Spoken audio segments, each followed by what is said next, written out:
السلام علیکم ورحمۃ اللہ وبرکاتہ۔ الحمد للہ رب العالمین والعاقبۃ للمتقین والصلاة والسلام علی اشرف الانبیاء والمرسلین نبینا محمد وعلی آلہ وصحبہ اجمعین، اما بعد۔ عزیز ساتھیو، محترم دوستو، آج میں آپ کے سامنے ایمان کے ارکان، ایمان کے جو آدھار ہیں، اس موضوع کو لے کر حاضر ہوا ہوں۔ انشاءاللہ آج ہم ایمان کے جو ارکان ہیں اس کے تعلق سے چند باتیں سیکھیں گے۔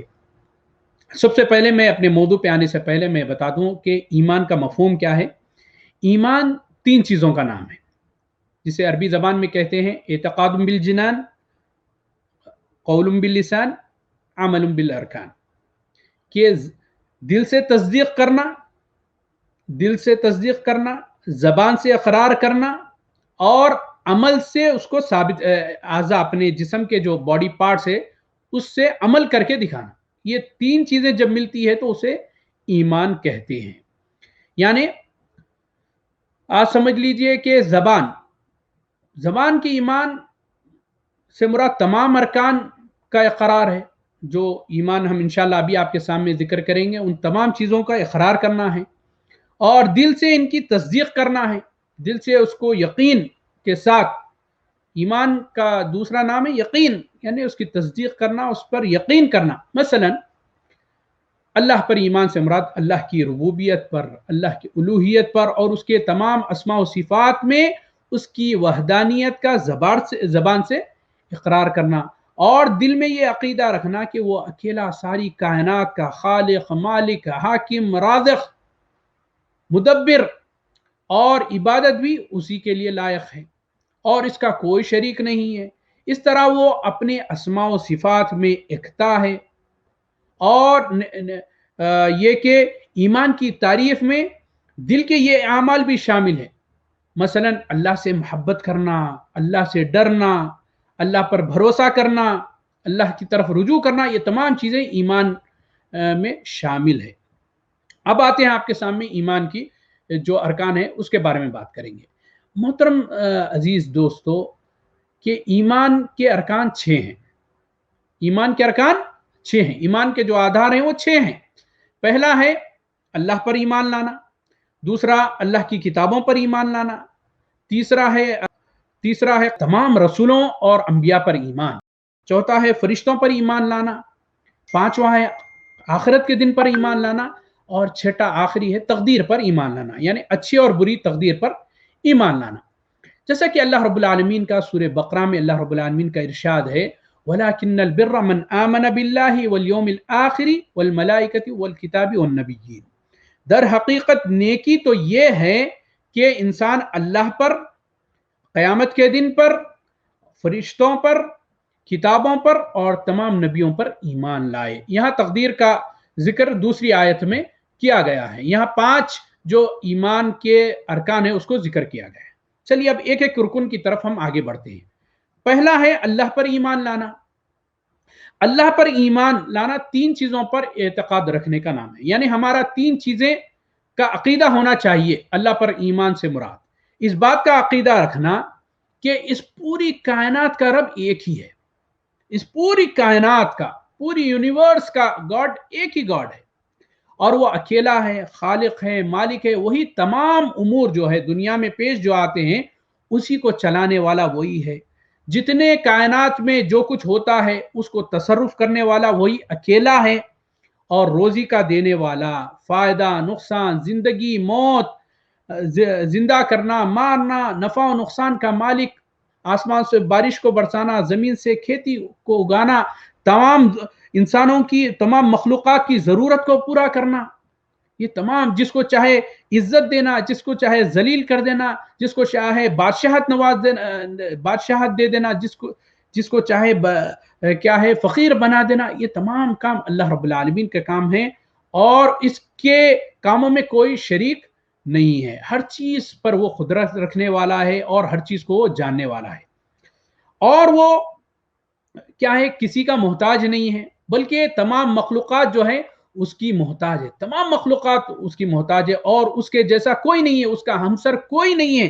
اس کے ہاتھوں میں تمام قسم کی بادشاہت، حقیقی شہنشاہ جو ہے وہ اللہ رب العالمین ہیں، اور تمام مخلوقات سے مراد انسان، جن، فرشتے اور جتنے حیوانات ہیں، غلام ہیں، بندے ہیں، جو کچھ بھی ہے، چرند پرند، آگ، پانی، ہوا، بادل، وہ تمام کا خالق، مالک، رازق، پیدا کرنے والا سب اللہ رب العالمین ہے۔ تو ہم کو چاہیے کہ ہم اسی کی عبادت کریں، یہ ہمارا ایمان ہونا چاہیے اللہ رب العالمین پہ، اس کی تمام صفات پر اللہ تعالیٰ کی ہمارا ایمان ہونا چاہیے۔ اور یہ چیز اللہ تعالیٰ کے ایمان سے متعلق ہے۔ دوسری چیز اب آتی ہے فرشتوں پر ایمان۔ فرشتوں پر ایمان سے مراد یہ ہمارا پختہ عقیدہ ہونا چاہیے، پختہ ہمارا یقین ہونا چاہیے، ایمان ہونا چاہیے کہ فرشتے جو ہے اللہ تعالیٰ کی ایک مخلوق ہیں جسے اللہ تعالیٰ نے نور سے پیدا کیا ہے، اور وہ اللہ تعالیٰ کی اطاعت و فرما برداری میں اور اللہ تعالیٰ کے حکم بجا لانے میں ہمیشہ منتظر ہوتے ہیں، اور وہ حکم بجا لاتے ہیں، اور وہ کبھی بھی اللہ تعالیٰ کی نافرمانی نہیں کرتے۔ رات دن اللہ رب العالمین کی تسبیح بیان کرتے ہیں، وہ کبھی بھی نہیں، ذرا برابر بھی نہیں اکتاتے، ذرا برابر بھی اللہ کی حمد و تسبیح بیان کرنے میں تساہلی کوتاہی نہیں برتتے، بلکہ اللہ تعالیٰ کے حکم کے پابند ہوتے ہیں۔ اللہ تعالیٰ نے ان کو مختلف ذمہ داریاں دی ہیں اور مختلف فرائض ان کو سونپ رکھے ہیں، اور وہ اللہ تعالیٰ کے حکم کو بجا لاتے رہتے ہیں۔ ان تمام فرشتوں پر ایمان لانا واجب ہے، جن کا بعض کا اللہ تعالیٰ نے ناموں کے ساتھ ذکر بھی کیا ہے، جیسا کہ جبریل علیہ السلام ہے، میکائیل ہے، اور اسی طریقے سے اسرافیل ہے، ملک الموت ہے، اور کیا ہے، جہنم کا داروغہ ہے، مالک۔ اس طریقے سے بعض کام اللہ تعالیٰ نے فرشتوں پر کو دے کر رکھے ہیں، وہ بجا لاتے رہتے ہیں۔ ان پر ایمان لانا یہ ایمانیات میں سے جو 6 ارکان ہیں ان میں سے ایک رکن ہے۔ اب آتے ہیں ہم تیسرے رکن کی طرف، وہ ہے اللہ کی کتابوں پر ایمان۔ اللہ تعالیٰ نے انبیاء کرام علیہ السلام پر جو کتابیں نازل کی ہیں، وہ ان پر تمام پر ایمان لانا واجب ہے، یعنی وہ اللہ رب العالمین کے حقیقی کلام ہیں، اور وہ ان کتاب میں اللہ تعالیٰ نے ان کتابوں میں انسانیت کے لیے رہنمائی، انسانیت اور دوسری مخلوقات جو ہے جن وغیرہ، جو اللہ تعالیٰ نے جیسا کہ بتایا ہے کہ وما خلقت الجن والانس الا لیعبدون، کہ میں نے انسانوں اور جنوں کو اپنی عبادت کے لیے پیدا کیا۔ تو ان کتابوں میں اللہ تعالیٰ نے انسانیت کے لیے ہدایت رکھی ہے، اور جو کچھ اس میں ہے وہ تمام انسانیت کو چاہیے کہ وہ اس کی پیروی کرے، اس پر عمل کرے، اور اس کو اپنی زندگیوں میں نافذ کرے، اور اللہ تعالیٰ کی تمام نازل کردہ کتابوں پر ایمان لائے، جن کا اللہ تعالیٰ نے ذکر کیا ہے، جن کا اللہ تعالیٰ نے ذکر نہیں کیا ہے، تمام پر ہم کو ایمان لانا چاہیے۔ جیسا کہ جن کا ذکر کیا ہے وہ ہے توریت ہے جو موسیٰ علیہ السلام پر نازل ہوئی، اور زبور ہے جو داؤد علیہ السلام کو دی گئی، اور انجیل ہے جو عیسیٰ علیہ السلام کو دی گئی ہے، قرآن جو ہے وہ محمد صلی اللہ علیہ وسلم پر نازل کی گئی ہے، صحف ابراہیم ہے جو ابراہیم علیہ السلام کو دی گئی ہیں۔ لیکن یاد رکھنا چاہیے کہ جو قرآن کے علاوہ جتنی کتابیں ہیں ان میں تحریف یعنی تبدیلی کر دی گئی ہے انسانوں کی طرف سے، یعنی اس کے حکامات کو بعض کو بدل دیا گیا ہے، بعض کو مٹا دیا گیا ہے، اس لیے کوئی اپنی اصلیت پر، حقیقی حالت پر باقی نہیں ہے سوائے قرآن کے، کیونکہ قرآن کے بارے میں اللہ رب العالمین نے ارشاد فرمایا انا نحن نزلنا الذکر وانا له لحافظون، ہم نے قرآن کو نازل کیا ہے اور ہم ہی اس کی حفاظت کرنے والے ہیں۔ تو قرآن کی حفاظت کی ذمہ داری اللہ تعالیٰ نے لے لی ہے۔ اس کی حفاظت کے لیے اللہ تعالیٰ نے کیا کیا اسباب بنائے، انشاءاللہ کبھی آپ کے سامنے قرآن کی جب فضیلت بیان کی جائے گی اس میں ذکر کر دی جائے گی۔ اب آئیں گے چوتھے رکن کی طرف، وہ ہے تمام رسولوں اور انبیاء پر ایمان۔ یہ تمام انبیاء اور رسول پر ایمان لانا یہ اس پختہ اعتقاد کا، عقیدے کا نام ہے کہ اللہ تعالیٰ نے اپنے پیغامات اور احکامات پہنچانے کے لیے انسانیت تک اور دیگر مخلوقات تک کچھ رسولوں، پیغمبروں کو منتخب فرمایا، اور جس شخص نے ان کی فرمانبرداری کی، جنہوں نے ان انبیاء اور رسول کی بات مانی، ان پر ایمان لائے، ان کی اطاعت کی، وہ ہدایت یافتہ ہوئے، اور جنہوں نے ان کی نافرمانی کی، جنہوں نے ان پر ایمان نہیں لایا، وہ گمراہ ہوئے۔ اللہ تعالیٰ کی طرف سے جو کچھ بھی اللہ تعالیٰ نے نازل فرمایا ہے، انہوں نے تمام انبیاء اور رسول نے اللہ تعالیٰ کی تمام باتوں کو مخلوقات تک پہنچایا، مکمل طور پر پہنچا دیا، اور اس میں نہ کوئی کچھ تبدیلی کی اور نہ کچھ چھپایا۔ انہوں نے اس امانت کو ادا کر دیا اور انہوں نے امت کی خیرخواہی کی، اور اس پر لوگوں پر اس طرح حجت قائم ہو گئی۔ محترم سامعین، رسولوں کی بعثت کی حکمت کیا ہے؟ حکمت یعنی اللہ تعالیٰ نے رسولوں کو کیوں بھیجا ہے؟ میں آپ کے سامنے ایک دو حکمت بیان کرتے ہوئے اپنی بات کو آگے لے کر چلوں گا، انشاءاللہ کبھی آگے آپ کے سامنے ذکر کی جائے گی۔ اللہ تعالیٰ نے جو رسولوں کو، انبیاء کو مختلف حکمتوں کے پیش نظر مبعوث فرمایا۔ ان میں سے چند حکمتوں میں سے یہ ایک ہے کہ اللہ تعالیٰ یہ مقصد یہ تھا کہ انسانوں کو بندوں کی عبادت سے نکال کر بندوں کے رب کی عبادت کی طرف لگانا، اور عظیم مقصد کی یاد دہانی کرانا، جس مقصد کے لیے اللہ تعالیٰ نے ان کو پیدا کیا ہے۔ وہ کیا مقصد ہے؟ وَمَا خَلَقْتُ الْجِنَّ وَالْإِنسَ إِلَّا لِيَعْبُدُونَ، کہ میں نے جنوں اور انسانوں کو اپنی عبادت کے لیے پیدا کیا ہے۔ اور دوسرا اہم مقصد عبادت کے تعلق سے اللہ تعالیٰ نے سورہ نحل میں ارشاد فرمایا کہ وَلَقَدْ بَعَثْنَا فِي كُلِّ أُمَّةٍ رَسُولًا أَنِ اعْبُدُوا اللَّهَ وَاجْتَنِبُوا الطَّاغُوتَ، اور یقیناً ہم نے ہر امت میں رسول بھیجا۔ مقصد کیا تھا؟ لوگوں کو صرف اللہ کی عبادت صرف اللہ کی عبادت کرو، اور اس کے سوا تمام جو باطل معبودہ ہیں اس سے بچو، جتنے باطل معبود ہیں ان تمام سے بچے۔ یہ مقصد کے تحت اللہ تعالیٰ نے تمام انبیاء اور رسول کو قوموں میں مبعوث فرمایا۔ دوسرا مقصد یہ تھا کہ رسولوں کو بھیج کر لوگوں پر حجت قائم کرنا۔ کل کے دن لوگ یہ نہ کہیں کہ اے اللہ ہمارے پاس تیری باتیں لے کر، تیری خوشخبری لے کر، ڈرانے والا بن کر کوئی نہیں آیا تھا، یہ ایسا کوئی اعتراض کرنے والا نہ ہو۔ اس لیے اللہ تعالیٰ نے حجت قائم کرنے کے لیے رسولوں کو بھیجا، جیسا کہ اللہ تعالیٰ سورہ نساء میں ارشاد فرما رہے ہیں وَرَسُولًا مُبَشِّرِينَ وَمُنذِرِينَ لِئَلَّا يَكُونَ لِلنَّاسِ عَلَى اللَّهِ حُجَّةٌ بَعْدَ الرُّسُلِ وَكَانَ اللَّهُ عَزِيزًا حَكِيمًا، کہ ہم نے رسولوں کو رسول بنایا ہے تاکہ خوشخبریاں سنانے والا، ڈرانے والا، کس پر؟ لوگوں پر، تاکہ رسول کیا ہو جائے؟ حجت بن جائیں، پروف ہو جائے کہ اللہ تعالیٰ نے رسولوں کو بھیجا، اور اللہ تعالیٰ زبردست حکمت والا ہے۔ تو میرے محترم سامعین، یہ تھی حکمت، اور بہت سی حکمتیں ہیں، لیکن میں آپ کے سامنے دو حکمتیں ذکر کیا ہوں انشاءاللہ، کیونکہ ہمارا یہ مختصر ارکان اس ایمان سے متعلق یہ ہمارا ویڈیو ہے، اس لیے میں آپ کے سامنے مختصر باتیں رکھ رہا ہوں۔ اس طریقے سے میرے بھائی اور ایک اہم بات آپ کے سامنے رکھتے ہوئے چلوں کہ تمام انبیاء اور رسول کا دین کیا ہے؟ اسلام تھا۔ یہ نہیں کہ بعض لوگ کہتے ہیں کہ نبی کریم صلی اللہ علیہ وسلم کا جو دین تھا وہ اسلام تھا، نہیں۔ آدم علیہ السلام سے لے کر نبی کریم صلی اللہ علیہ وسلم تک جتنے انبیاء آئے ہیں ان تمام کا دین ایک ہی تھا، ایک ہی اسلام تھا، کیونکہ اللہ رب العالمین کا ارشاد ہے ان الدین عند اللہ الاسلام، بے شک اللہ تعالیٰ کے نزدیک پسندیدہ اگر کوئی دین ہے تو وہ دین اسلام ہے۔ تمام انبیاء کرام، تمام رسول علیہم الصلاۃ والسلام ایک اللہ کی عبادت کی طرف بلاتے تھے اور غیر اللہ کی عبادت چھوڑنے کی تلقین کرتے تھے، اگرچہ کہ ان کی شریعتیں اور احکام مختلف تھے۔ اس دور میں جو نبی آئی ان کے ساتھ جو رسول آئے تھے وہ اپنی شریعت لے کر آئے تھے، اور اس لیے ان کے احکام بھی مختلف تھے، لیکن نبی کریم صلی اللہ علیہ وسلم کی شریعت آ جانے کے بعد تمام شریعت کو باطل قرار دیا گیا۔ اب جو بھی انسان نبی کریم صلی اللہ علیہ وسلم کی رسول ہونے کی خبر اس کو مل گئی تو اس پر ضروری ہے کہ وہ نبی کریم صلی اللہ علیہ وسلم کی رسالت پر ایمان لائے، تمام انبیاء پر ایمان لائے، اور ساتھ ہی ساتھ نبی کریم صلی اللہ علیہ وسلم پر تفصیلاً ایمان لائے، آپ کی شریعت کو فالو کرے، آپ کے بتائے ہوئے طریقے کے مطابق ہی اپنی زندگی کو گزارے۔ جیسا کہ نبی کریم صلی اللہ علیہ وسلم نے بتایا تھا کہ تمام انبیاء بھائی ہیں اور وہ ایک ہی باپ سے ہیں اور ان کی مائیں الگ الگ ہیں، لیکن ان کا دین کیا ہے؟ ایک ہے۔